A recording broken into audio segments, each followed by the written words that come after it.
प्रियंका गांधी को जानकारी देने पर बीजेपी ने सवाल उठाए हैं। पीएम की सुरक्षा पर प्रियंका को जानकारी क्यों दी गई?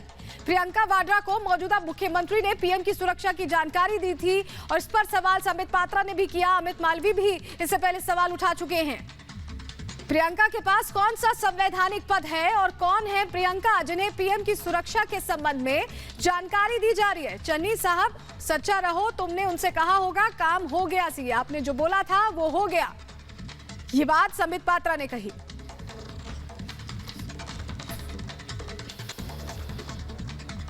कह रहा हूँ पीएम को यहाँ कोई खतरा नहीं था, ना ही हुआ है, ना ही कभी होगा, और वो बिल्कुल सेफ थे। उनकी सिक्योरिटी चारों तरफ थी, कोई उनके नज़दीक नहीं गया, कोई दूर से कंकर नहीं फेंका, कोई नज़दीक 1 किलोमीटर तक उनके सामने नहीं आया। मैंने आपको पहले ही बता दिया था कि प्रियंका गांधी जी से बात हुई थी, जो भी यहाँ बात हुई मैं उनको बता दी थी। और 3 तस्वीरें अब आपको दिखा रहे हैं। सवाल यही खड़े होते हैं कि जब चन्नी ये मान रहे हैं कि उन्होंने जानकारी दी, तो आखिर ये जानकारी क्यों दी? बीजेपी का दरअसल ये कहना है कि प्रियंका गांधी कौन से ऐसे संवैधानिक पद पर हैं जो हर चीज की जानकारी उन्हें दी जा रही है। पीएम की सुरक्षा में सेंध जिस तरह से हुई, 3 तस्वीरें हम आपको दिखा रहे हैं। प्रियंका को जानकारी क्यों दी गई, ये सवाल भारतीय जनता पार्टी ने पूछा है कांग्रेस से। वहीं दूसरी तस्वीर, जिस तरह से 15 से 20 मिनट फिरोजपुर में रुकना पड़ा था प्रधानमंत्री के काफिले को, वो तस्वीर है। वहीं सीएम चन्नी ने एक बार फिर, पंजाब के मुख्यमंत्री ने बेतुका बयान दे दिया है और कहा है कि मैंने जानकारी दी थी। सवाल भारतीय जनता पार्टी यही पूछ रही है कि आखिर ये जानकारी क्यों दी गई, कौन से संवैधानिक पद पर है। सवालों में आ चुका है गांधी परिवार, क्या कुछ इसके पीछे की वजह है, जरा आपको समझाएं।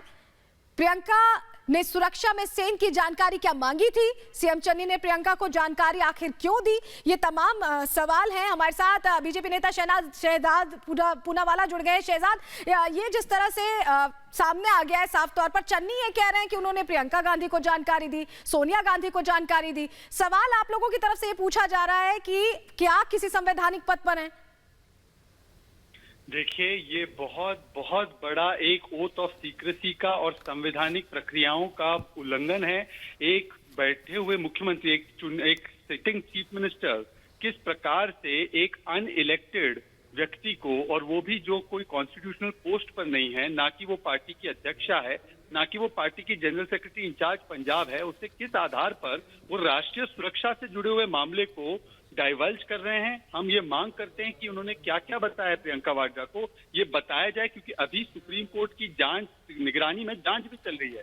तो एक मुख्यमंत्री का एक नॉन कॉन्स्टिट्यूशनल पोस्ट होल्डर को इस प्रकार से ब्रीफ करना, मुझे लगता है ओथ ऑफ सीक्रेसी का भी और संविधान का भी वायलेशन है। और दूसरा मामला ये बताता है कि बार बार कांग्रेस ने पहले तो इसको डेलिबरेटली एक सैबोटाज किया प्रधानमंत्री की सुरक्षा को, फिर चन्नी जी इसको थ्रेट नहीं मानते हैं और बार बार यही कहते हैं कि कोई थ्रेट नहीं था, हालांकि मनीष तिवारी कुछ और कहते हैं। और अब उनका इस प्रकार से प्रियंका वाड्रा को ये डाइवर्ज करना, ये बताना, जो जबकि वो एक कॉन्स्टिट्यूशनल पोस्ट होल्डर या इलेक्टेड ऑफिशियल नहीं है, ये बहुत बड़ा उल्लंघन है। मैं डिमांड करता हूं कि कांग्रेस पार्टी और चन्नी जी तुरंत हमें बताए कि कौन सी राष्ट्रीय सुरक्षा के मामले उन्हें डाइवर्ज किए गए हैं, क्योंकि ये राष्ट्रीय सुरक्षा के साथ बहुत बड़ा खिलवाड़ है।